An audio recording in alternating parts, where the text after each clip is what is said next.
Another episode of the Brown Water Banter podcast. My name is Jared Seymour. My name is Joey Cates. It is Joey Cates, and we have a returning guest in the studio today. We have Tiffany from, I got to click to do it. Yeah, you gotta get the USM Center for Fisheries Research and Development. It's a mouthful. I cheated on that one, but I'll take it as a win. We're going to be talking about, we're going to pick up where we left off in the last discussion with whale sharks. We're going to be talking about snook, a lot of cool things. Mississippi Snook. Which is a new thing. Yeah. I'm going to be learning with the audience today, so it's going to be killer. But before we do that, before we jump into it, like we always do, we have to thank the people that keep the lights on for us over here in the new year, 2025, man. Right out of the gate, Dr. Robbie Williams at Southern Magnolia Smiles. If you're looking for a great local dentist, they are located right on Washington Avenue in Ocean Springs. You can look them up on the socials at Southern Magnolia Smiles on Facebook or Instagram. And when you're ready to book that consultation and get those teeth shined up and looking pretty, you can give them a shout at 228-215-1202 and tell them that Brown Water sent you. If you find yourself in need of legal representation, Taylor & Cox Law Firm has been practicing law on the Mississippi Gulf Coast for over 30 years. That is our buddy Tyler right there in the picture, looking aggressive and ready to defend you in the court of law. They specialize felonies, misdemeanors, DUI, family law, divorce, child custody, you name it. If you need to be represented in the court of law, Taylor & Cox Law Firm is the one for you. Give them a shout. If you got legal questions or you're not sure how to proceed, that's what they're there for. The number is 228-696-0111. And once again, tell them that Brown Water sent you. This is Kendrick right here. It is the new year, Joey. I've done this spiel for the whole 2024. Yeah, we've come all the way back around full circle. Yeah. If you started that New Year's resolution, and as of the recording, this is January 13th, and you still haven't started it yet, Forever Young Men and Women's Health can help you get back on track. Book a consultation with Forever Young. Go in, let them pull some blood on you, let them do some lab work, see if you're vitamin deficient, see if you're hormone deficient. Let them get you fully optimized so that you can get back into the gym at your best peak performance. They specialize in testosterone replacement for both men and women. So if you're ready to give them a call and book that consultation with them as well, you can give them a shout at 228-363-6623. And again, tell them Brown Water sent you. And bringing up the rear, just a few weeks away from the 2025 Biloxi Boat Show. We've been there 3-4 years in a row now. We'll have a booth again this year. Early this year. Yeah, it's a good time. February 14th through the 16th at the Mississippi Gulf Coast Coliseum. It's the convention center, actually. It's going to be a good time. Lots of vendors, lots of boats, lots of anything to do with the water, from boat manufacturers to motors to floating docks to outdoor furniture to baits. It's just really cool. If you've never been, you should go check it out.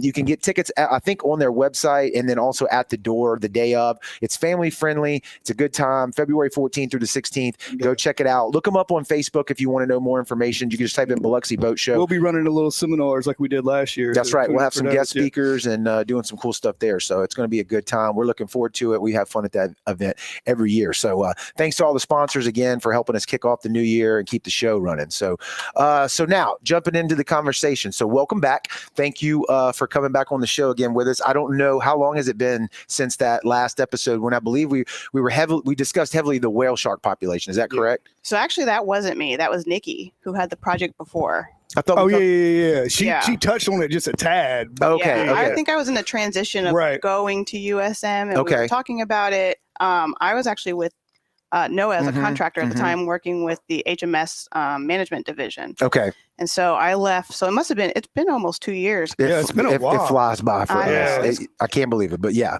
So from where we left off last time, where are we at now? Let's talk about that. So now I'm with, obviously the long title, we just usually go USM CFRD. That's way easier. So, I wish I would have known that. Yeah, way easier to do. Problem is we use a lot of acronyms in fisheries, and sometimes it gets a little confusing. Correct. So, but trying to put all those words as a mouthful, along with trying to say like species names and all that, gets a little bit wordy. So how long have you been there with them? I've been there over a year, so maybe a year, almost a year and a half now. Okay. And so I've been back on the water, which I love. We go out offshore. I'm mostly an offshore biologist.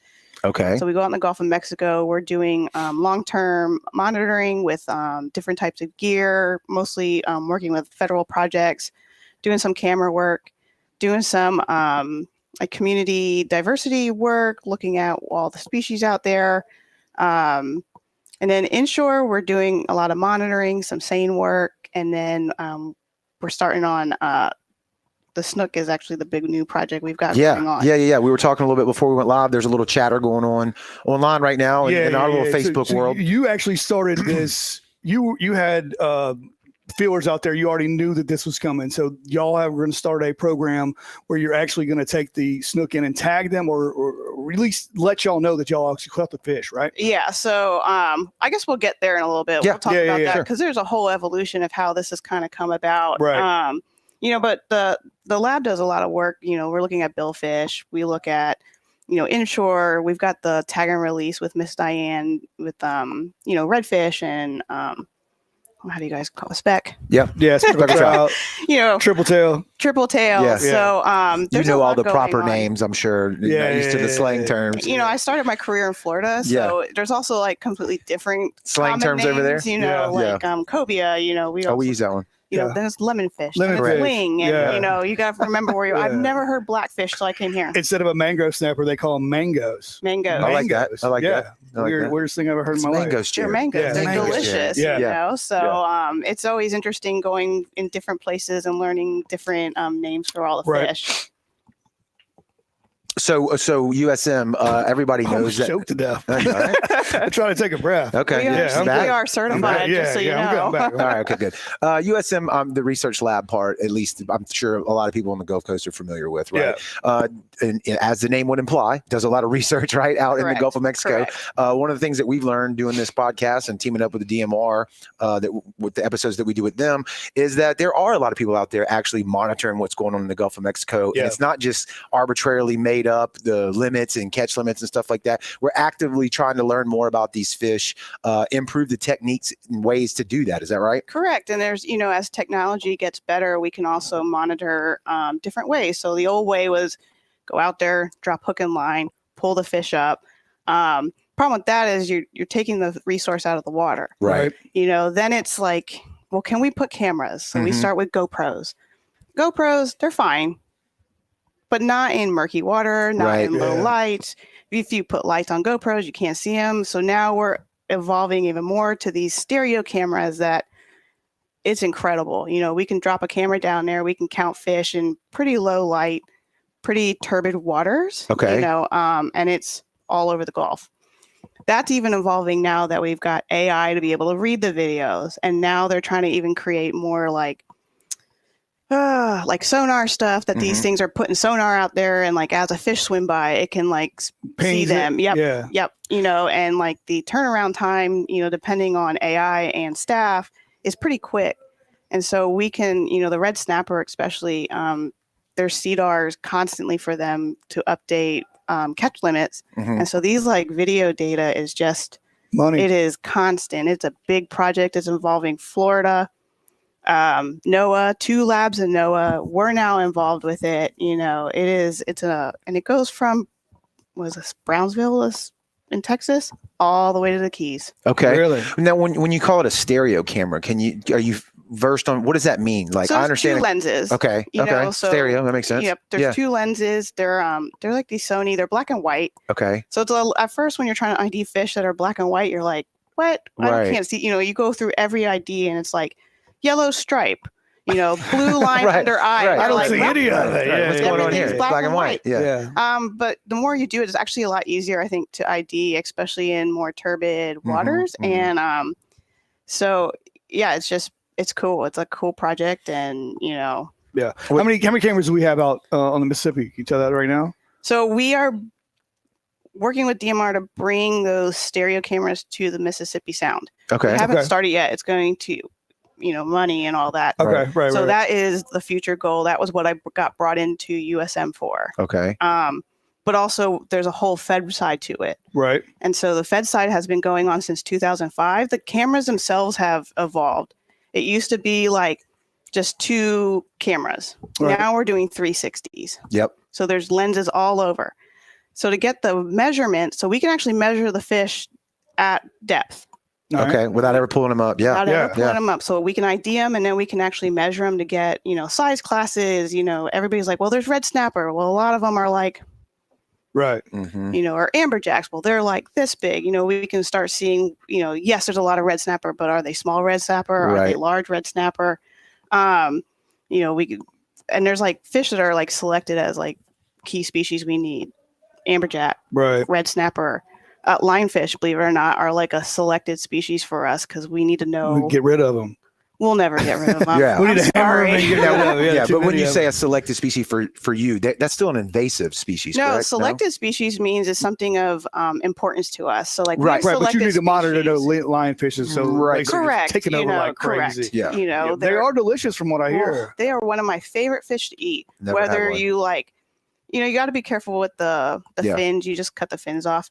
If you just deep fry them, they're like little drumsticks. Oh, they're so good. Delicious. Ceviche, they're one of the best fish I've found to eat. Never had one. So eat them to Oh, beat them. yeah. You know? Are we making any progress with that? Do you know? We are, like in diveable areas. Mhm. Yeah, you're not seeing as many.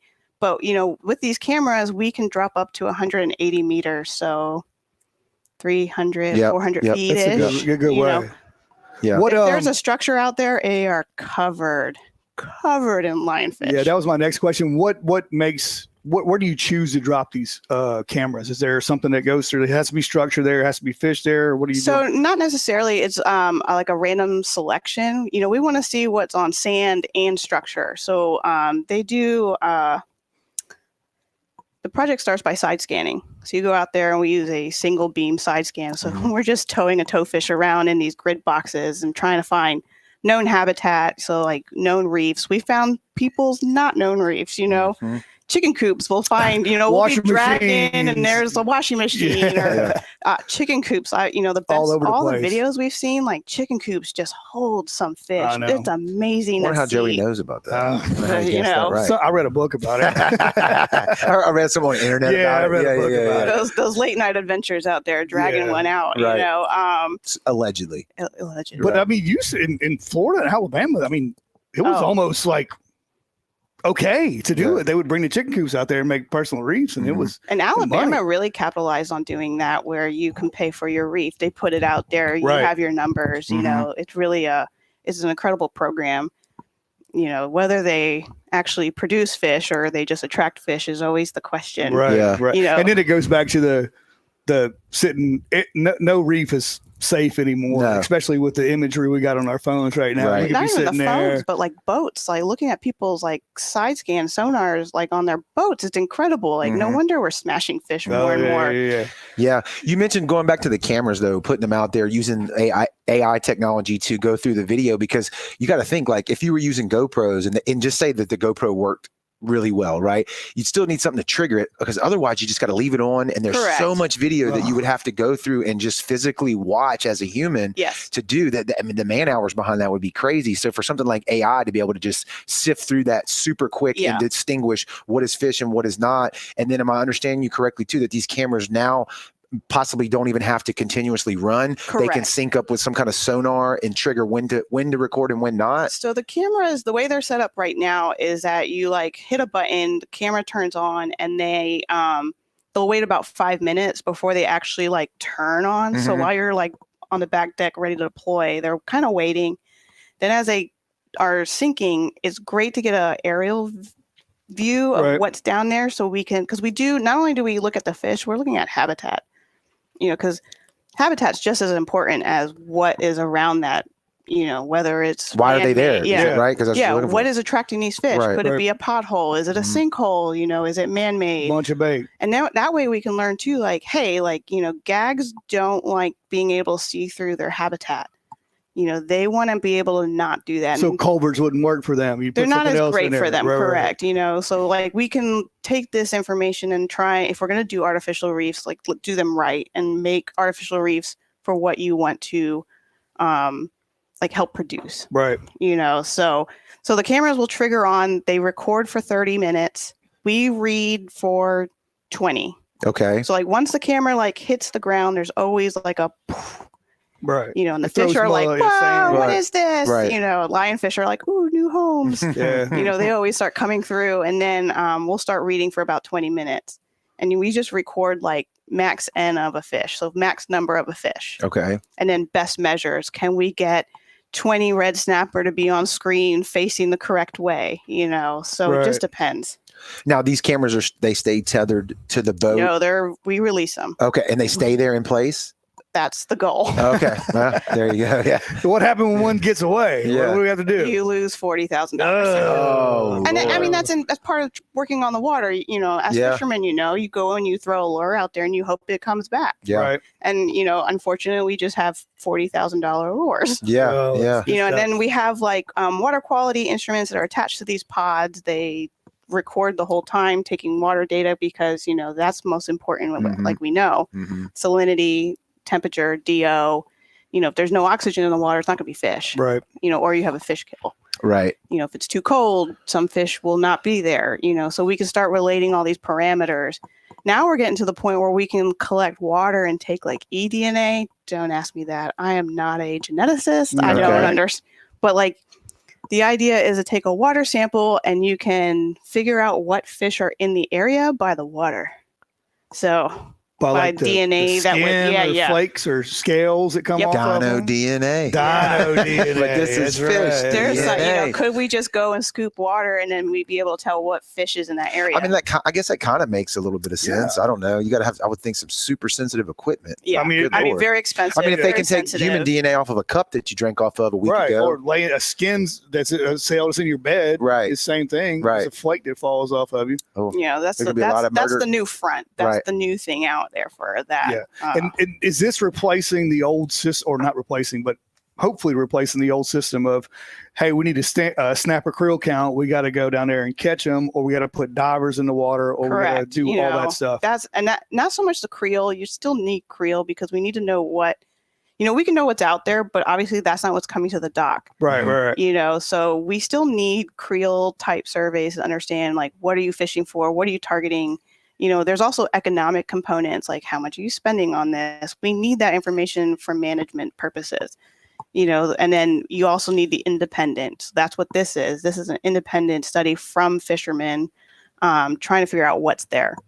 Okay. Would you say this is the biggest item on your plate is getting these cameras to come up? I'm assuming they've been used in other places. Correct. To get them to come over here and get them in Mississippi waters. What does that, you know, fight entail right now? Is that paperwork? Is that permitting? Money. Is it Some of money? it- Is it all of it? So no, the money's there. The project's starting. Okay. I mean, obviously, like every year, cost of sampling goes up. You know, Oh, yeah. field Yeah. goes up. So like that affects budgets as well. Mhm. We have I'm just blanking on this because I'm not used to. I'm used to Florida. Right. Well, the water's there. It's always nice. Here, when you get from Mobile Bay Mhm. west, you get this nefoid layer. And it's Right. not one single layer, apparently, because I've seen these. They're also doing cameras on rigs, so they'll drop it and it goes down, and there'll be multiple nefoid layers all the way down. So if you have a nefoid layer that's sitting, and I think DMR talked about having this layer where they were having some issues with their GoPros. There's a layer, and it makes it unseeable. Right. We're not talking about turbidity. We're talking about this layer of, it's like fog. Okay. And so once you put a camera in there, it's like, you know, when you're socked in on the sound on those really foggy days. Right. Yeah. You same can't see thing. anything. Correct. I've heard divers talk about that fact Right. that you can go surf it like right underneath the surface, can't see anything, swim down X number of, you know, feet, whatever, Correct. get a layer where you can see everything, go a little deeper, can't see anything Correct. again. I've heard them talk about that And that's before. the same thing. So that's also something we need to figure out with cameras. Could we, if we know a nefoid's layer there, you know, now these things are not attached to the boat. You know, most of our boats don't have dynamic positioning. We can't just sit on a spot, Right. Mhm. you know, so trying to dangle $40,000 off the back of the boat with lines and engines can be a little tricky. So can we possibly create something to mid-float these cameras? But how do we keep it there? How do we tether it there? There, you know, Mhm. there's a lot of design to these things. So the project that we came in on has been going on since 2005, you know, and it's evolved and gotten better and cleaner and mishaps and, Yeah. you know, so right now it's at its most robust it's been. Right. But still, it, you know, there's design flaws when you have that nefoid layer that we're trying to all figure out. Yeah. Mother Nature doesn't give up her secrets. No, easily, it she? does not. It does No. not. Where are these at now? Where do you actually have cameras in the Gulf? They're offshore, and again, they go from Brownsville to Key West. But they are in Mississippi waters currently. No, well, they wouldn't Offshore. be offshore. Yeah, Offshore. offshore. Okay, okay. 300 feet. That's a long way. Okay. Yeah. Super Yeah. long way. Yeah. Yeah. And so we also want to bring them into the sound. Could these work for our waters? We just don't know yet, until I like deploy them. And, so that's kind of, yeah, they work out there and they work great in Florida and they work great here. Will they work here? We don't know yet. So I brought in, because I know how to deploy them. I know how to read them. Now we got to see if they'll even work for us. Okay. So then we have to like select sites. What sites are we going to drop? Are we going to do it just on known artificial reefs? Are we going to do it on known? Like that, yeah. There's not a ton of like natural habitat here. We don't have a lot of like pavement or like fragmented hard bottom. There's a lot of mud. Yeah. And then the artificials and then the rigs and stuff. So right. We got to figure out that program and see if it'll work here. It would be great if we could do that. Then we can sit there and count all the fish. You set a diver down.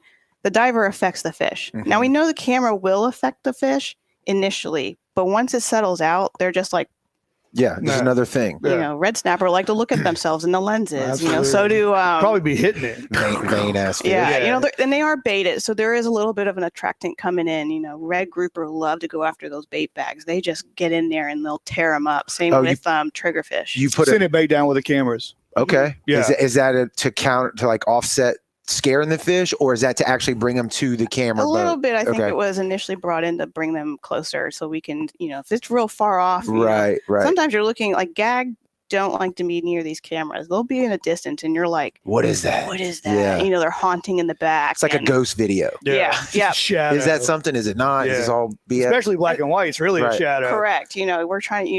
It takes some training to know what you're looking at. You know, and then like in the weird way, like gag will look like mangoes when they're far away, and you're like, well, is that a mango? Is it a gag? But you start to learn like there's really interesting behaviors that fish do, and you're like, well, that's definitely that because it's acting like that. Versus like, oh, it's that because it looks like that. Right. What's the big like couple bullet points? And you may have already said most of them here, but we get the cameras down there, we figure out a way they're working great, we got good conditions, we can see stuff. We're looking for what species, how many of them are down there, what type of debris or structure they like to be around. Am I missing anything? Is there anything else out there? We can measure. We can measure without removing them. Juveniles to big mature fish, any of that's the breeders. So pretty much everything that we kind of try to do now, but just in a less obtrusive way without killing the fish. Correct. And hopefully not, we can see behaviors. So like red grouper, I love red grouper, my favorite fish. They are delicious, but they have really interesting behaviors we never knew before. So grouper can actually change color in an instant. And they have colorations that are when they're alive and doing their grouper things that we don't see. Like if you pull one up. So let me backtrack a little bit. Scamp have a phase, a color phase that is called a gray phase. We see it on video. Yeah. You could drop a hook, pull that scamp out of the water, and you will not see that gray phase. You know, so like they can just turn it on, turn it off, depending like if it's a breeding season. Are they pissed off? You know, I don't know. Are there friends around or is an enemy around? They'll like start flashing different colors. Red grouper do, have a breeding behavior, breeding coloration. They have like they'll turn out like a stripe. We call it a stripe. It's like a white coloration to them where they're it's a beaut. I mean, they are absolutely a stunning fish. Right. And then they'll have a bar phase and they will interact. They'll do like weird vertical swimming. They'll be chasing and rubbing, behaviors we didn't know existed. And we can now just watch and see and learn that these are part of spawning or part of whatever is going on in their lives at that time. The grouper thing that you're describing reminds me of like mahi-mahi when you kill them. I mean, this is even in the water. This is changing colors in the water. While they're alive. So does dolphin? Well, mahi-mahi change when you take them out of the water. Well, billfish do it too. If you watch a billfish with a video in the water and they start to hunt, they'll start flashing. So the dolphin does it as well. Like when we caught them in Mexico, when you get them up on side of the boat and they're still fighting, they're like illuminating down the length of their body. And even still, when you get them out of the water for a little while, but then obviously they turn gray. Well, they're going to kill them quickly because they don't flopping all over the boat, and then instantly, boom, gray. Correct. That whole lead, he's dead. Yeah. You know what I mean? So he was pretty. Yeah, he was very pretty. Now he's just going to taste well. And so now we can learn why they have those colors and why they're flashing. Before it was like, well, maybe it's just like they're excited, they're happy, whatever. But now we're starting to learn there's behaviors associated with colorations. Okay. And like that's something that a diver would probably miss, because Correct. when you're Length of down there as a time, diver, you only have so much time, and the fish is probably scared or not in its own Hiding environment or or doing doing- something like yeah. that. Or not being social, like you're Right. talking about, because it's like, Correct. what is that guy doing over there? You know, Yeah. that leads me to a question too. Like, in an ideal situation with these cameras, how long would they stay down there? How much observation time would we be getting? 30 minutes. Ideally, 30 minutes. Oh, okay, Correct, yeah. So not a lot of time. No, I mean, I can't sit there and watch a 2-hour video. Right, You know, right, right. Yeah. You have to look at like cost effectiveness of what's going on. You Mhm. know, if you put a 2-hour video, it's going to take me, I mean, for a 30-minute video, I read 20 minutes of the time. If it's a half busy video, it takes me about 2 hours to read. And that's without AI, though, right? Without AI. yeah. The If AI that is new. It's not technology- even right. really out yet. They're Right. still trying to bring it out. And right now, like the feds are doing like human read and AI side by side and trying to see if the AI is correct and how quick it can be. They're doing that in healthcare with like mammogram readings, and the AI is already beating out the human trained eye and yeah. catching Yeah. early stuff. So Yeah. Which is- it's coming. Yeah. It's kind of scary because, like, you know, I'm funded to read video, and so it's like, Yeah. cool, it'll make my life You've been easier. replaced by a but, computer. you know. They say that the AI is going to be one of the first technologies or the largest technology to kill the white collar jobs Yes. first, versus usually it's your labor skill The jobs. blue like collar, a tractor, you know, replaces people digging a hole. Right. It's going to be the reverse with AI. Oh yeah, you know, so it AI is. can't weld, though. Not until it gets into that Amazon robot, and then it welds better than Yeah. anybody that's ever welded ever. It did Terminator. Then it's over with. Except for Vince. I mean, he's probably can't. Then it's over with. He can't. Yeah, so you know, it's like great, makes my job easier, but Right, but will less it of you. remove my job completely? Mhm. So it's like, well, you know, At least we got in on the front of it. They Yeah. still got to get better before they take us out. luckily AI can't go on a boat and deploy these things yet. Yes, I was gonna say Yet. yet. Starlink sitting right over there. Yeah. You know, Yeah. or those they do have like sail drones that can go out and like take water quality data, and they Mhm. can side scan the entire Gulf now, and you don't even need somebody out there, which is Right. But you know what's weird? It's like, Joey, you already talk about like what's on your phone and how that's changed. Used to, you could go out, somebody could accidentally throw a chicken coop in the water. You could create a reef, only you knew the numbers. It was your thing. It was private. Now that is pretty much completely gone. Well, what Right. happens in 10, 15, 20, 30, whatever the number is of years where it's almost where you know everything about everything out there? Correct. You know, I guess a lot of good would come from that, but also, I don't know, it kind of like demystifies everything. yeah. You know, the how nice would that thing be? about the ocean is that she's always changing. Yeah. You know, Right. so like even if we go side scan, like 5 years later, we'll go back and re-side scan things Mhm. because hurricanes. Yeah. You know, Right. I've side scanned a boat Tides. that was supposed to be like 3 miles the other way. Oh yeah, you know, or and it covered was- up and not, Yeah. you know. You know, they have that Shrimpers get them, pull them all over the place. Yep, the prehistoric forest. You know, Michael came up and like really stirred a bunch of the Gulf, and they found that prehistoric forest off of Alabama. You know, so Have we you heard went of out. Yeah, it was a boat. There was a boat they found too. It was like a Viking boat that was been Yep. buried for like that? Nice. ages. Yeah, I think that was off of Dog. Yeah, it was Dog crazy. Key. Okay. So yeah, you know, it's always changing. Yeah. You know, not only that, but we're seeing changing in fish species in different places. So, you know, you could do it all, but then you got to keep doing it because it's constantly changing Right. and moving, and it's not a stagnant system. Well, that brings us right to the hot topic of the night, Mississippi Snook. Yeah. And it's weird to say that because we've always seen juveniles, and we've talked about juveniles being caught in a net and stuff like that. But now we're actually catching, I would say mature snook, but juvenile, close. bigger snook. Correct. Right. You know, so this caught my eye last winter. You Okay. know, we do look at fishing sites and all that. So Mhm. we started seeing the little ones last year. And Right. we're like, well, that's kind of weird. Well, let's start looking at it. Wow. You say you see him when you were surveying reefs or like? Oh, I was just on Facebook. Scrolling through Facebook. Oh, Yeah. okay. Hey, another Yeah. tool that we Yeah, can use, absolutely. right? I mean, social media is, we can use it, you know, to relay information, gain information. I mean, law enforcement half the time is trolling Right, Facebook. right. If you don't think they Oh, are, yeah. they Oh, yeah. are. They are. 100%. You know, don't be dumb and post Well, I mean, illegal fish. I'm just- you got to think you got a small group of just DMR research lab, anybody you want Right. to call it, and then you got the whole Mississippi Gulf Coast that's out there posting fishing pictures. Anytime there's like a massive event where like the FBI is looking for somebody, like when they shot that healthcare CEO guy, right? How do they find him? They just put it on the internet, and everybody's like, oh, you know, it's like, you know, it's incredible. the FBI just sit back like, just wait, somebody will turn him in. We've seen it with like Florida Fish and Wildlife. You know, they'll be like, who's this? And it's like a guy on a boat, and like immediately in 30 minutes, people are like, you know, I do fish my spot last week. Bring him to jail. Qualified captain will be like, hey, these guys are doing this, and people figure it out within like 30 minutes, and you know, they do charge them. They do come and, you know, they do get citations and stuff. Yeah, we got all these fancy stereo cameras and AI and all of that, and it's like, but Facebook is still just winning. Right. This is how we find it's stuff. wild. The gossip station. It's a crazy time. It is a crazy time. So you started seeing these baby snook, show up on like fishing groups and on the internet and stuff like that. So you kind of dove into it. You know, we're well connected with Mr. Jim Franks, and everybody will be like, hey, Mr. Jim, I found this thing. Right. You know, so then he started getting these messages from people of like, hey, we found this fish. What is this? I don't know what this is. And so that was back in October of 2023. Okay. Is when we really started to see these juveniles pop up. But where are these juveniles coming from? Right. You know, like they're not swimming from, you know, Tampa Bay all the way across the Gulf and ending up here. So we started to look in, where could they be coming from? You know, so we looked at a paper by Pertlebog out of Florida, where Cedar Key now has a fishery of snook. Historically never had one. You know, it was too cold.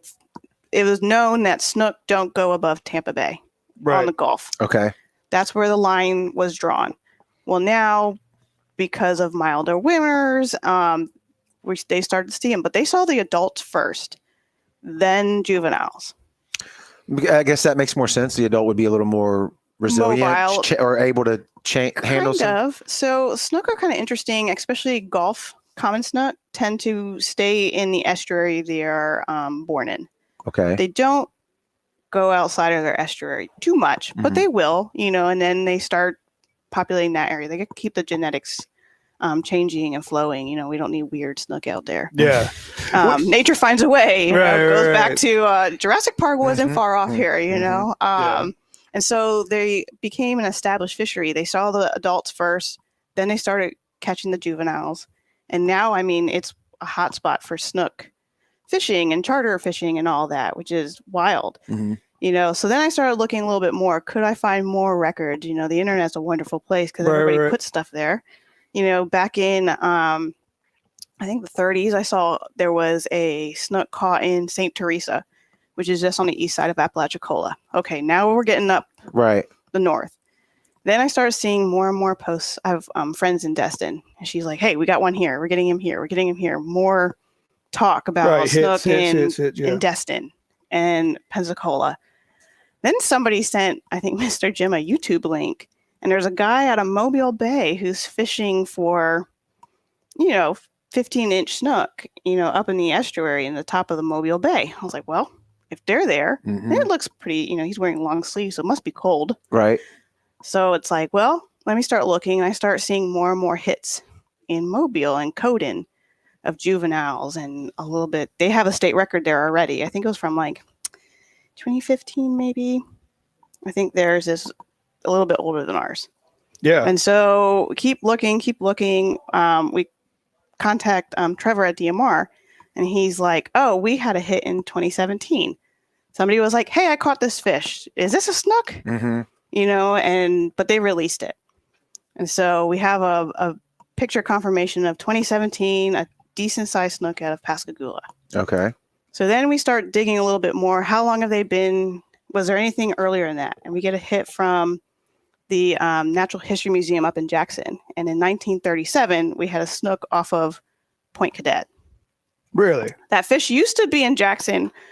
Jackson had a flood, and it's gone. Okay. So there's actually no record of it current. There's a record, like a paper record, but no, it's not there anymore. You know, so we can't go back and, is it really a snook? We're just going to have to take their word that they ID'd it right. Right. And so we were like, well, are they moving this way? And now, you know, we're also seeing some reports of Texas. There's more and more snook moving up. You know, I think they used to be more around mid-Texas, but they're getting closer and closer to North Texas. So are they coming that way? And so we got our first hit on October 10th with a snook that somebody called Mr. Jim, and actually he kept it alive. So we were able to collect that fish. It was now I do everything in metric, and I don't convert it because I don't need the brain space for that. It was 5 grams and 86 millimeters. So 86 millimeters, it's probably about that big. Okay. That's the picture we have, right? That's the picture. Okay, Yeah, you yeah. have. So we can flash that real quick. The one in the Yeah. hand. Yeah. Okay. It's a wee little baby. Hold on, let me find it. The hand right here. Got it. Okay. Yeah.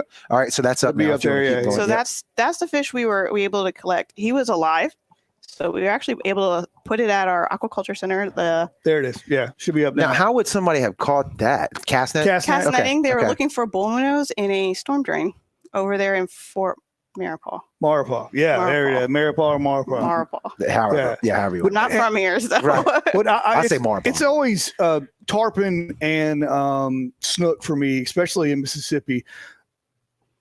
There are tarpon here, big Correct. tarpon, but they're past the islands. And we do see yeah, juvenile tarpon. There's juvenile tarpons too, Mhm. but do you usually catch them in a cast net? It's usually the small juvenile tarpon or even the snooks, like we've seen like in the Correct. past months. That's where it's been. Now, wait a minute. You say the tarpon, though. Now, we know what's the what's this charter boat that targets tarpon? Yeah, that's what I'm saying. It's out there. Right. They have the tarpon lodge on Cat Island. Yeah. Yeah. And then we also saw Matthew Mitchell on the kayak, saw one right there by Fort Bayou Bridge, right? Correct. Remember? Yeah. Yeah. So, I mean, we know, right? Yeah. Okay. That's what I'm saying. They're always there. It just seems like the smaller ones show up first or they get caught more than the other ones. Okay. Yeah. Does that make and sense? we've seen them there. Was it Mars Landing? Yeah. There's like a known like juvenile snook. So when it gets cold, we kind of like will drive around looking, like for Mr. Jim, tarpon is like, he loves tarpon, Okay. so he like has us go hunt when it starts to get cold to see if any are floating around in like known areas. And like the tarpon and snook tend to, especially juveniles, and they inhabit the similar habitat. They are going into like deeper water, less flow, especially as juveniles, and especially trying to get away from the cold. Okay. Snook are probably my spirit animal. I don't like the cold. I would also, just probably Yeah, try to float avoid around. it. Yeah, but so they tend to have a lethal temperature limit of 6 to 13 degrees Celsius as juveniles, Okay. and then 9 to 14 as adults. A little more resilient as adults. Little bit, you Yeah. know. I mean, that makes sense, Yeah. Most animals are Right. like that. Exactly. Yeah. Yeah. So I'm going to flash real quick if I can. The way it kind of came across my radar was with Mr. Vince, who was on the show not too long ago. Yeah. And he caught, correct me, Joey, if I'm wrong, it's a state record. Yeah. So he Yes. actually caught 2. He caught 1 in Pascagoula on his kayak, and he didn't know that there was a state record for it. So he posted it on Facebook. Did he know what it was? He knew what it Okay, was, and okay, then he okay. let it go. Okay. And then somebody said, "Hey, man, there's no state record Yeah. for this." Should have turned it in. Yeah, he should have turned it in. So he goes back the next week and catches another one. Right. So boom, he's got 2 right there. So I'm going to flash Yeah, that real yeah. quick while you're doing that. And that one is obviously bigger than the first one that we showed. But I mean, I guess from your perspective, is that showing that there's an increase? There's more of them over here, or we're just catching them more, or we're paying attention more, or how can we like delineate I that? think it's all of that. We're paying attention more. Okay.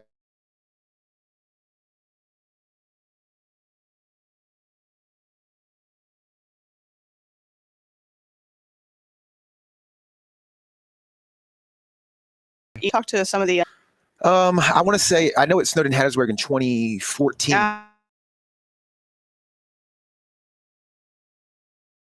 1990 something, 1, 2, 3. 93, I think. 93, Yep. 94 was a pretty bad blizzard. Yep. And it had, year. even down here though, when you talk about the lighthouse, it's a northerner would not call what we get on the ground Yeah. snow, It's right? still It's- snow. couple for- It's oh no, still I'm snow. with you. No, it's Yeah. snow. I mean, it's snow, but it's not a lot of snow. Correct. But yeah, so I think, I don't know. Yeah. So hotter temperatures down here. So we're seeing milder winters, and that's not, the water's not getting as cold. You're not seeing like frozen bayous here. Mhm. So they're able to like go up into the bayous, go into deeper water. And so that's what these fish that they're being caught right now are going into those like trout holes, people Right, are right. The fishing deep those holes. deeper Yeah, holes, deep Right. holes.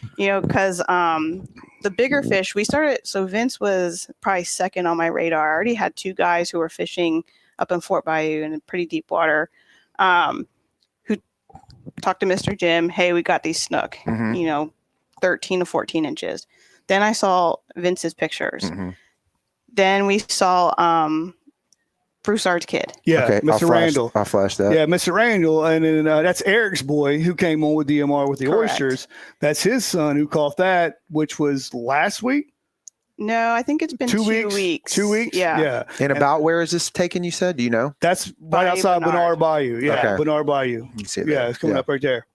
Okay. And so is there anything with these snook, do you know, Joe, or do you know, like, to catch them, is there any technique, or do they fish like a, speckled trout would or anything like that? It's they're clear water fish, so that's what I think they're are. sight predators. Right, so right. It's funny. It's like full circle in my career. I did a study a long time ago when I was in college where we had just hatched snook.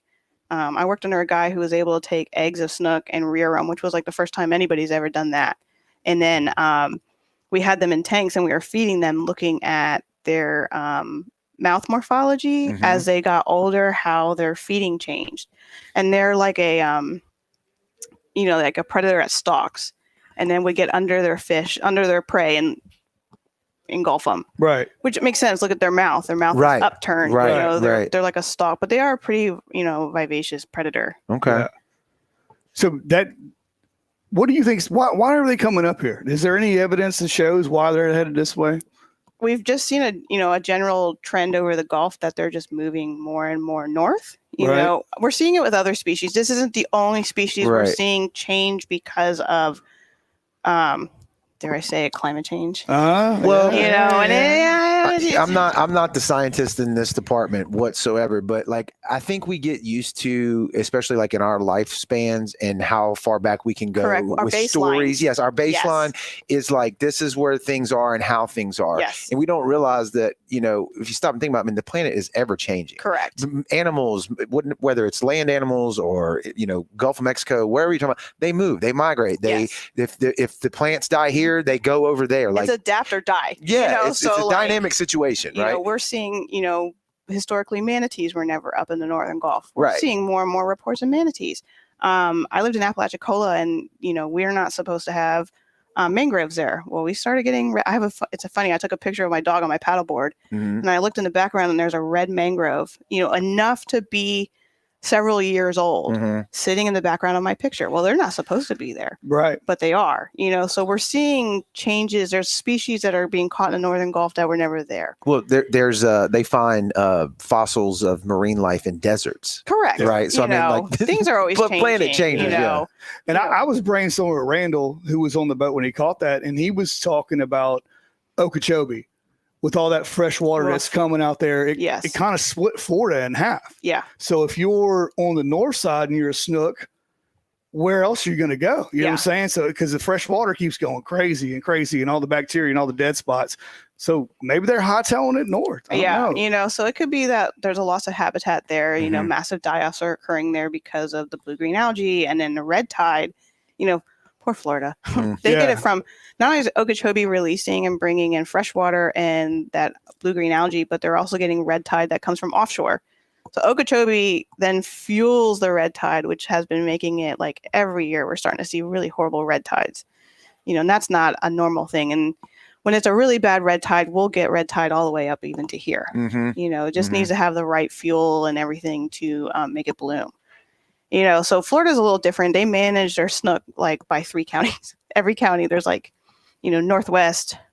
I think there's like a north, like the Cedar Key. Then you got Tampa. Then you've got like Sanibel. Then you've got the Keys, with the Keys on the Gulf. Then the Keys on the East Coast. Then it starts going up the other way.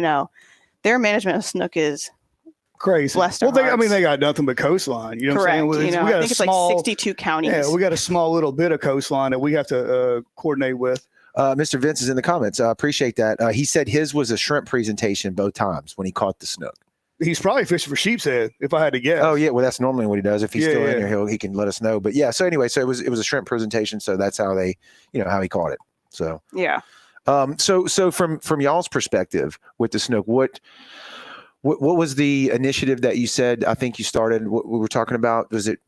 Am I making that up? there was something you had in the works prior to all this kind of, you caught wind of it last year. Was there a forum? Was there some kind of tag-in situation that you were promoting? No, we just were like, hey, so snook, like I said, they can be a pretty vivacious predator. Are they going to compete with our native species? Okay.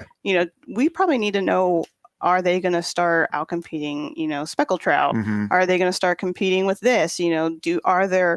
Eventually we'll have to start looking at, if like they're going to stay here, we need to start looking at like diet, growth rates, habitat usage, because if they're going to start, will they outcompete our native species, which is something we don't want. That's the problem with a lot of invasive species. You get invasive species, they start to outcompete native species, and then they turn over everything. That's what we see with lionfish. Lionfish eat everything. Yeah. They just eat everything on a reef, and then that's a problem.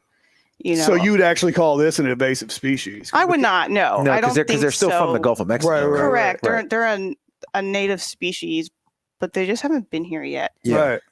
And that's where it goes back to me. It's like, this is to me, again, not the expert in the field whatsoever, but this is a natural thing, occurrence. Yeah. I mean, you know what I mean? Like, I guess we get used to, we want the things to be the way that they are, especially with something like speckled trout, because people love eating them, catching them, fishing them. But like, if over time that they started competing with them, I mean, would we stop that or try? Things aren't going to stay. We have human impacts as well. There's building seawalls and building piers, and we're changing their environment, and they're going to adapt as well. We see it, and like I said, we see it everywhere. We're starting to see makos going up. Not makos. I think like tiger sharks are going up to like Massachusetts. And freshwater stuff. We've I've heard, never seen them up there. They're not supposed to be up there. And I think makos are staying. They're like starting to go farther up to Maine. So we're seeing it even offshore. It's not just our problem here. It's a global change in different species habitats and adapt or die, like you said. Yeah, right? adapt or die. I'm all for it. Yeah, I'm all for the snook coming here. Yeah. I think it'd be a great fishery. There's a lot of money to it. Look at Cedar Key was a dying fishing village, and then they got snook, and they got a snook fishery, and it has absolutely helped them and boom with their fishing guides. And now it's a destination to go catch snook there. Right. They're catching large snook there, because there used to be a tarpon fishery, and then the tarpon fishery kind of died off a little bit. Again, red tides, change in climate, change in, their oysters were dying off. So they were having some changes in habitat, and then all of a sudden snook came in and it filled a void that they needed. So I'm all for it. Bring on another species, and it might even alleviate some of the pressure off of the other species. Right. Let them have a chance to rebound or get back to numbers we want to see. Maybe we get some monster trout over here like Texas. Everybody starts catching snook. You'll leave us trout alone. I doubt that. No, I seriously doubt that. I mean, we're seeing really cool things happening, and if we take pressures off or change things, there was a video of a sawfish out at Chandelier. We haven't seen sawfish here in forever. We're seeing lemon sharks. Lemon sharks were never known to be in Mississippi, and now we're seeing them. We're doing a lot of research with that. With the EMO lab and tagging lemon sharks, and they're actually staying here. They're also like a tourist species of sharks on the East Coast. They go up to North Carolina in the summer and then go down to Florida in the winter. Well, hopefully they don't taste like lemon fish, because they won't last long around here. No, they don't. They still stink like a shark. Yeah. So I guess the main thing is getting them old enough to spawn for them to stay here. Correct. That's what we want to, we're encouraging people, we all want to keep a snook. We all want to eat a snook. Eventually we'll lead to some sort, if we're going to stay here, we're going to have some type of management of size limits. Florida does slot sizes, big time for them, because the big fish, they spawn more. Right. With the sighting survey that we just released, it's just a sighting. Hey, I caught a snook. Here's some details. I don't need your GPS units. If you don't want, I'm not going to release them to anybody, because even like when we do published papers, it's a general area, Bernard Bayou. Right. Pascagoula. I don't know if I sent that to you. I'm going to send that to you. It's on the website though, right? Yeah. We linked it on our Facebook. And the actual survey. There's a survey that's out that's printable. It's got a barcode, a QR code on it that you can scan. So we have like a flyer. I can get it. It's on your Facebook page? Yeah. It's just like the whale shark survey where you scan the QR code, which I'm still getting used to all that. It takes you to the link, you fill it out, and it shoots me an email with an Excel file. Yeah.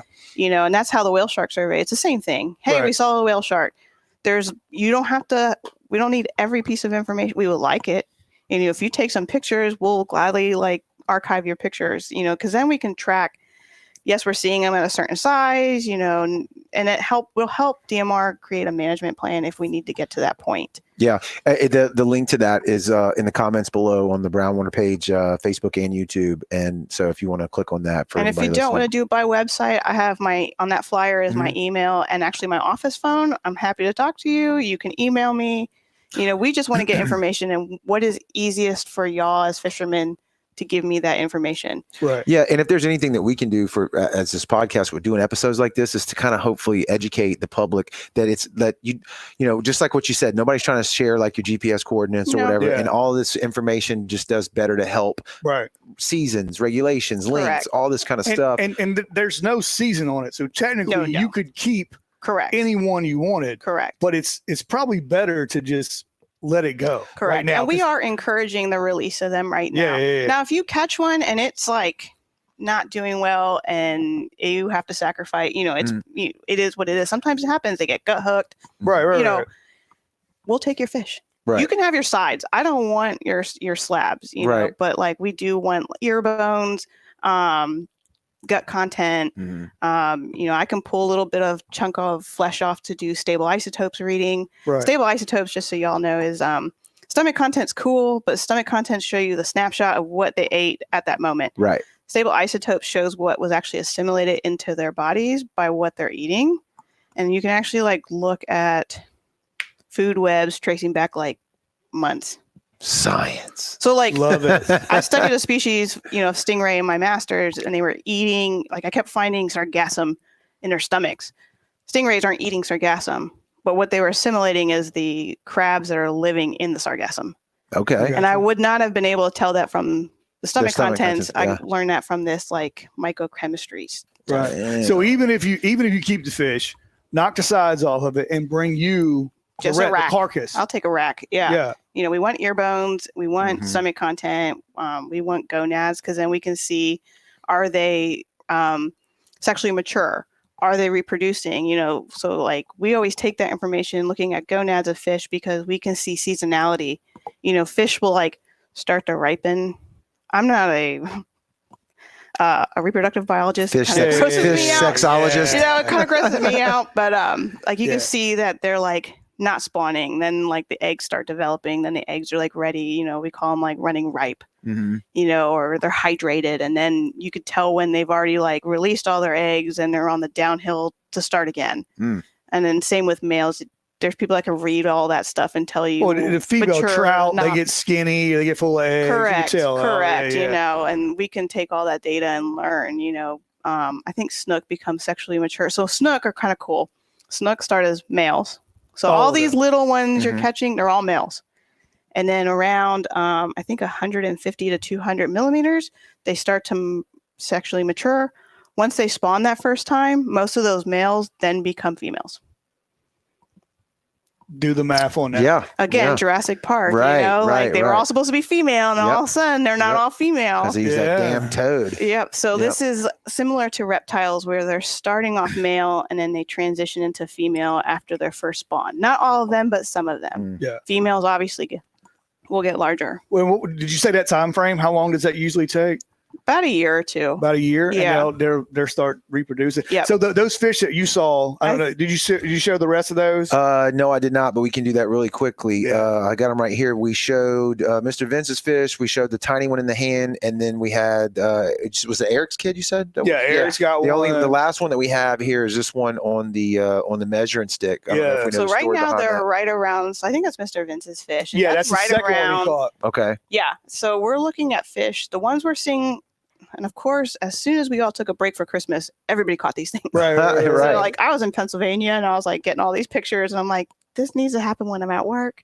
But all these fish are right around 13 to 15 inches. Right. So they're getting pretty close. I think 18 inches is typically where they start to like reproduce. Mm-hmm. So obviously we saw that 2023, we saw 5 little ones right around all that like palm size. I was, Biloxi, the National Seashore, Pascagoula, we have at least 5 records of those fish, thanks to fishermen posting all the time. Right. So now we're starting to see them this size. So are those little fish that were there now these bigger fish, which is more than likely? They're pretty quick growing fish. Yeah. So instead of the big fish moving in, or the little fish growing up to be big fish here and staying. Yeah. So I think what happened was we had big fish. Like I said, we had that big fish in 2017. We had a couple reports here and there. So I think the big fish, similar to the Cedar Key, did move in. We just didn't have people catching them or didn't know they were catching them. There's some like long nose, big mouth, striped bass. We get really weird, like, fish IDs sometimes. And we're like, that's kind of weird. It might be this. Yeah. So now that everybody's got one of these, Right. it makes it so much or GoPros, now we can like take a snapshot, they'll email it to us and it's like, oh, we know what this fish is. So we had a bunch of these little ones show up and now we're seeing these adults. So I think those guys have now grown up. They were living in our estuary, like deep in Fort Bayou, Bayou Bernard, and they're staying there feeding and becoming this size. So now we're just waiting. We've had reports of a 30-incher. Really? From people like sources, like that's legitimate. A good one. Yeah. That's a good one. Obviously I think they are growing up. They're staying here.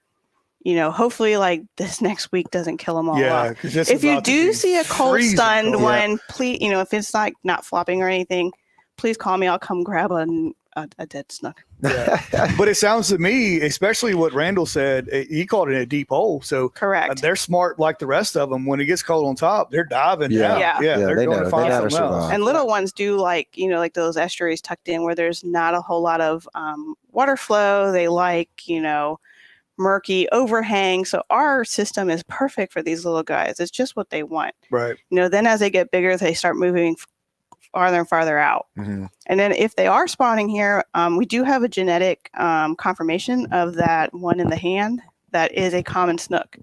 So there are multiple species of snook in the Gulf. Okay.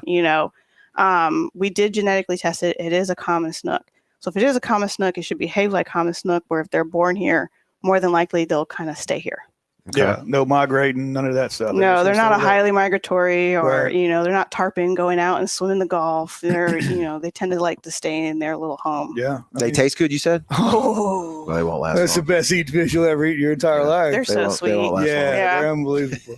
Well, I think too, it's like one of those things. Like they're not commercially caught, and like Florida's so restrictive that you're like, I can have this one, and it's in slot finally. Yeah, they have a down slot and a top slot, so it's like you get this much to keep a snook. Correct. And they're real strict. I saw a guy one time, I was doing creel surveys in Florida, and he was spear gunning them under a pier, and they called him and they took him to jail, took his truck, took his boat, took all of his gear. Like that was in Florida. Yeah. Okay, so you're not allowed to shoot them at all. No. Okay. They are, and they're pretty strict. And like people, watch out for. They are very protective of their snook, and they just called that on that guy. Oh wow. That was like one of my first surveys, and I was like, oh man. Not good. Not good. He had 7 spear snooks. So well, hopefully we're getting in front of this. And I know I don't want to pick on anybody or say anything like that. A lot of stuff that comes out kind of doesn't get blasted out in time. Correct. For the general public to we tend to be reactive instead of proactive. And that was one of my concerns with this is let's be proactive. And especially with citizen science. Citizen science is so necessary anymore because as much as I want to be on the water every day, there's just not funding for it. I have other things to do, like I just can't be out there, but y'all are on the water as our eyes so much more. If we can have that relationship of, I'm not here to take your fish. I'm not here to restrict your fishing. I want fishermen rec commercial to like go on forever. That's really my goal as a researcher, as a manager, is to make that happen. And so let's work together and make that happen. Yeah, I agree. The more information, the better, especially with something that's never been here before. Yeah. I mean, any charter boat or regulation guys like another fish, another fish that y'all can target, right? Yeah, absolutely. If they want to leave Florida, I don't blame them. Come on over here, man. We'll hang out with us. Yeah, we'll hang out with us. Cost of living is way cheaper over here. That's right. Maybe they know that. You don't have as many Yankees over here. That's right. So what else do y'all have at the what was the shortened acronym that I can say? USM CFRD. Yeah. What else is on y'all's So radar? We're still doing whale shark. Yeah. Talk about that for a little bit. Last year was kind of a bummer. So we had that really great year when Nikki came to talk to you. We tagged 9 or 10 whale sharks. The tags worked well for a month, and then we never heard from them again. Uh-oh. Really? Which again is part of, It's science. we don't know. Could they have gotten knocked off? The batteries might just be reacting to salt water weird. Whale sharks like to rub on sand, apparently. So could they be going down to Belize and rubbing on sand and pulling those clamps off? Other sharks will rub on whale sharks, to get the parasites and, just like a sandpaper. back scratch, I guess. Right. We did see one of our sharks return to Tampa Bay. And so we have it's a Gulf-wide survey. Everybody knows we're trying to get the word out as much as we can. Right. Somebody did see Carl off of Tampa Bay this past year. So we packed up all our stuff, went down to Tampa Bay for 3 days to try and tag more of these guys, maybe see Carl, see why that tag's not working anymore. It only lasted a month, and it should have lasted almost a year. Yeah. Well, how did y'all know it was him? It's like whales have distinctive marks or something like that? I think they saw somebody got in the water and was able to take some pictures. And okay. That's Carl. That's Carl. So if you do see a whale shark, you can don't get too close, because obviously they're not going to eat you, but their tail can slap you. Right. Oh yeah. It's a big animal. They're a massive, massive animal. But on their on the left side, if you take a picture above their pectoral fin, it's like a thumbprint. No two whale sharks spot pattern is the same. So we can name Carl, Betty, whatever.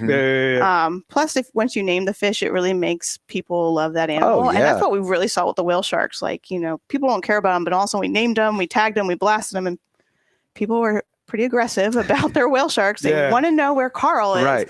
And it was we can't tell you because the tags aren't working. Right. It's just a part of it. You could put tags out there. You see it with the passive tags, that Miss Diane does. We put thousands of tags out there. We get a couple hundred back. Right. Or there's pit tagging, there's acoustic tagging, you could put all those out there and you might get a small percentage back. Right. And it's the same thing with these satellite tags. It's not foolproof.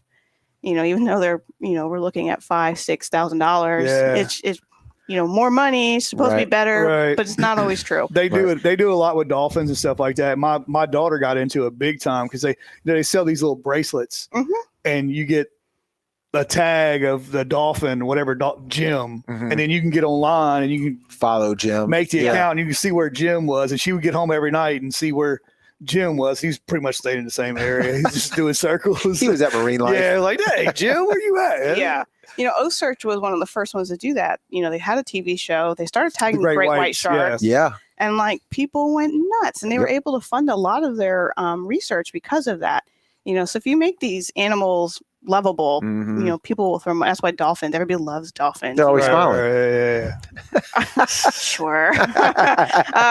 Not a dolphin fan, I can see. I've had them try and pull shrimp nets off on me. They'll steal everything you got. Yeah. They're quite smart. They are. Very smart. So we tried to go down there. We hunted on them on different boats. We enlisted FWC to try and help us. We enlisted some local dive guys, some locals, and we just never saw them. We did have a guy that was like, "Hey, I just saw 30 of them, but I'm not telling you because you're Noah." And we're like, "Oh, thanks, man. Thanks, yeah, man." Yeah. Like we're gonna try to catch them. We're not here to we're not gonna take the whale. Carl lasted a year with the, we're not there to kill him. We're gonna make sure that they preserve. That's what we're here for, Then we did a trip over to Louisiana, over there at Ewing Bank. That's a historic spawning aggregation site, which was cool for me. I've never really experienced rigs. Coming from Florida, we don't have them, and they really are beautiful out there. And Ewing Bank is just absolutely stunning out there. But it was a big old, we got a dud. Really? We chased whale sharks, but we never saw large aggregations. We didn't see that event in Destin where they came up, because we still partner with the folks in Destin that if they saw one, put a tag on it. They just were elusive this year. That's and crazy. So, he's that way. You had a bumper crop the year before, 9 or 10 of them right off of Destin. Right, 2 miles, and now you can't find any of them. Can't find any of them. They're elusive. So what is it? Is our story? Before the story was we're trying to tag them to look at potential vessel strikes. That's what Bowen wants to know. Well, now is the story. What's going on? Why aren't we seeing these numbers anymore? Do we change the story of what our initial objective was?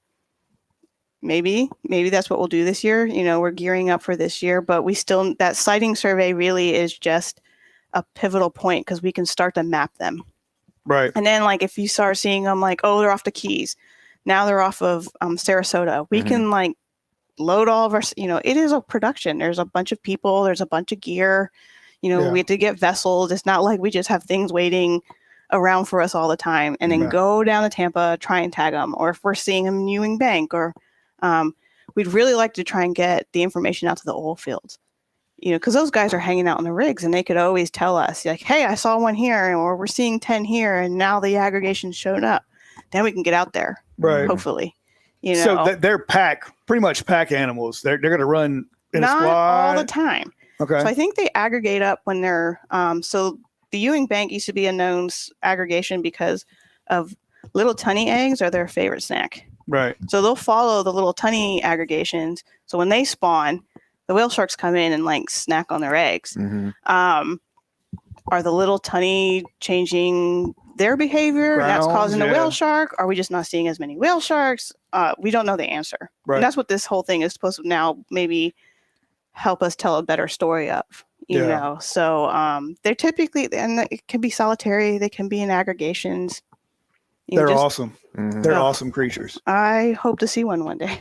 Yeah. I have not gotten the privilege of it yet. The only ones I've seen is in the aquarium. What in Atlanta, the whale sharks. Y'all saw a whale. Yeah. They had a bunch of whales off of Venice this weekend. A bunch of them. We've saw an actual whale out there, but not a whale shark. Yeah, my husband's seen the whales out there. He's seen whale sharks, because he runs the boat, so he gets to see a lot more sometimes, and he's out there way more than I am. Right. Yeah. So he gets to see some cool stuff. I'm sure it's a majestic creature. Yeah. They're beautiful. wild, I mean, it's blue with these white spots, and it's a shark, and it eats krill. Right. Yeah. What? And they're huge. Right. And it eats the smallest thing it could possibly find. It's like nature is an amazing thing. And there's usually about 4 or 5 90-pound cobia swimming underneath one of them. Oh, Really? yeah. Oh, yeah. And that's a lot of the guys are looking for them because they want the cobia off of them. Right. We get so many reports of fishermen with cobia, and they're like, oh, I was going for the cobia, but the whale shark was kind of in the way. Right. It's like, well, he's kind of a big deal. He's habitat. Right. It's crazy to think of an animal as habitat, but they become these microcosms. Yeah, or floating structure that they can just follow They're around. a floating structure out there, They're like a fad. Yeah, a giant floating fad. Yeah. So same attack plan this year. You're gonna try it again the same way? Yeah. So we're gonna start blasting out that survey. So it might get a little obnoxious. Hey, if you see a whale shark, even if you don't get in the water, take pictures.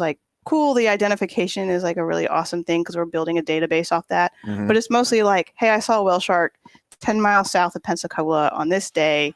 The survey includes some what color was the water. It gives us a better idea of what we should be looking for. Are they following certain patterns? That kind of stuff. And so that survey includes all that. Sweet. And again, we're not trying to steal your information. We're not harming the animals. The animal, we're using a clamp that it'll eventually fall off. We're not trying to alter these animals at all. Right.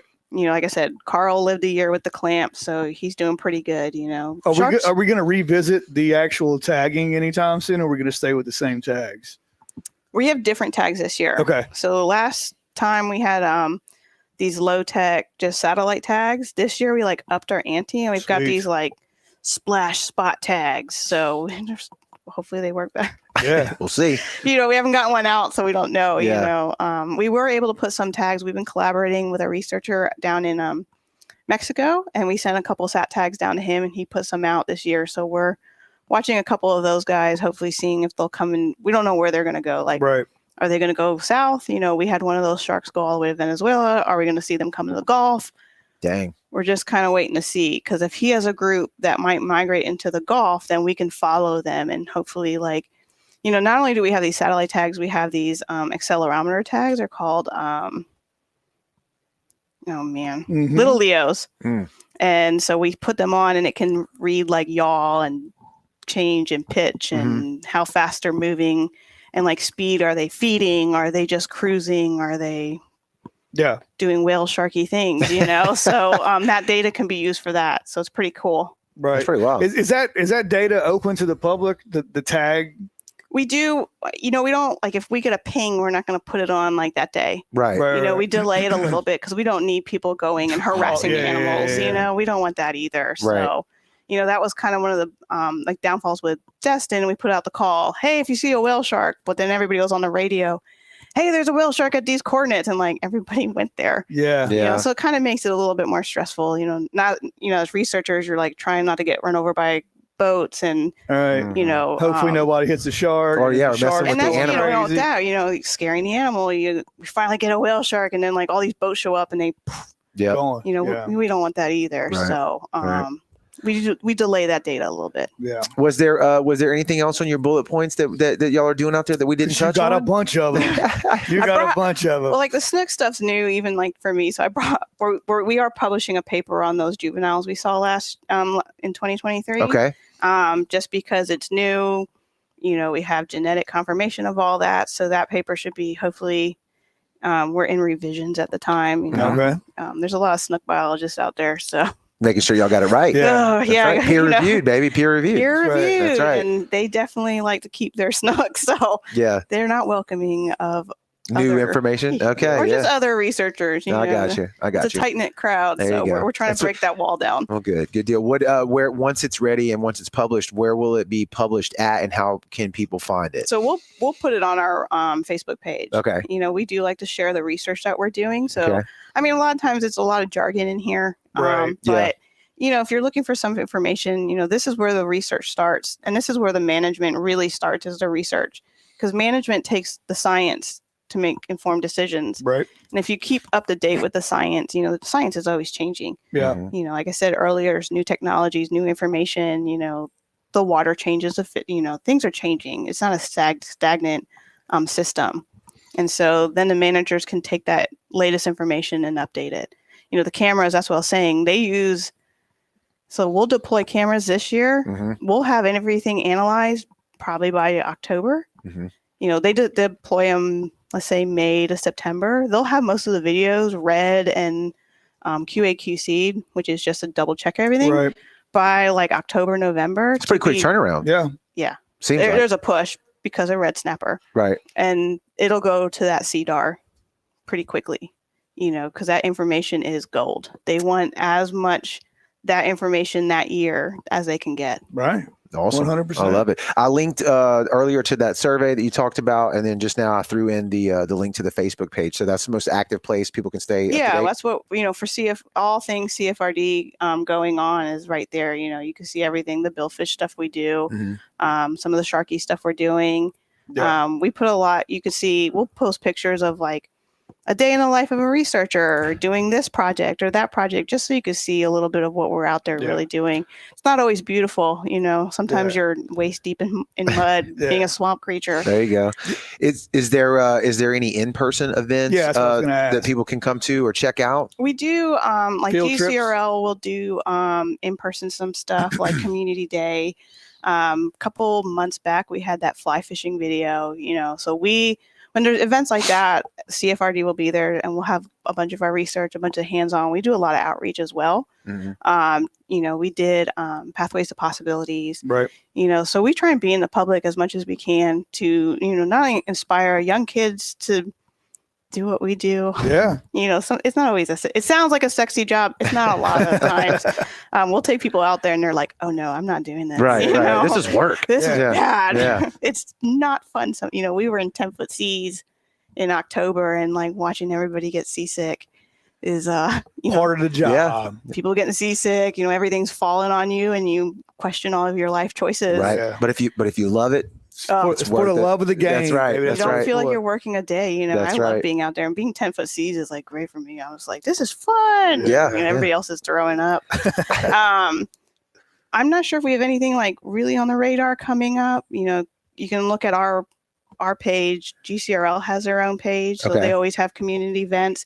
They have the summer field program is for students, and then there's always the like shark heads, the fishing. Yeah, we do that Camps. with Yeah. Samantha. Yeah. Yeah, Capers, yeah. She I usually think that's puts it with on the Marine Education Center. Yeah. She I've been throws- there a year and a half. I'm still figuring out everything that goes on at, you know, Okay. I kind of stay in a We've- hole in the dark reading videos a lot. So Yeah. We've done too. We did the fishing, the shark fishing trip. They actually caught a pretty big shark on there. And then we went to the wade fishing trip at Cat Island. Yeah. That was pretty fun. cool. Yeah, that was really fun. You know, so Yeah. there's a lot that the lab does to like reach out to the community, which is it's a wonderful thing. Yeah. You know, let's get people excited about the waters around here. Yeah.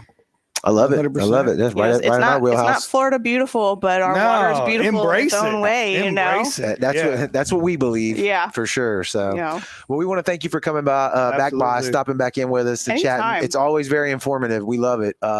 Always good information. Yeah, and remember, if you catch a snook, fillet it and bring it to them, or let it go. Take a picture of it and let fill it go. this. I'd really like to let them go because then it'll grow up. But what would be the best thing? Take a picture of it and the take a let it go picture. situation. Yep. Put Okay. a ruler, you know, or some type of known size. Right. You know, a hand's like the worst case scenario. Right. So Yeah. we have a size idea because when it's just a snook on a flat piece of hard to nothing, it's like, tell. well, how big is that? Correct. Yeah. Put a foot in there, you know, Right, not right. on the fish, but next to Right. it. Right. You know, but a ruler, you know, DMR's got those really nice rulers that Right. you can like stick the thing. That's perfect. You know, we can get a size estimate even from that. And that's good enough for us for right now. Just throwing data in the book. Yep. That's it. Yep. But if it happens to not be doing so well, by all means, knock those sides off and I'll take the rack. You know, just give me an email, give me a call, and I'll come with my cooler and Pick it up. The and- more- take your trash. The more information, the better. That's right. And all your information's on that survey as Correct. well. Correct. and It's all linked on below. there. Yeah, and it'll be linked in the podcast too. So. Awesome. Awesome. All right. Thanks again. Thanks everybody for watching on the lives and the replay, man. Download the Brownwater Banter app. If you don't already have it on your phone, stay up to date with everything that we're doing, all the information that we can share out, live events, podcasts, whatever. If y'all keep tuning in, we'll keep doing them. We'll see you on the next one. Later.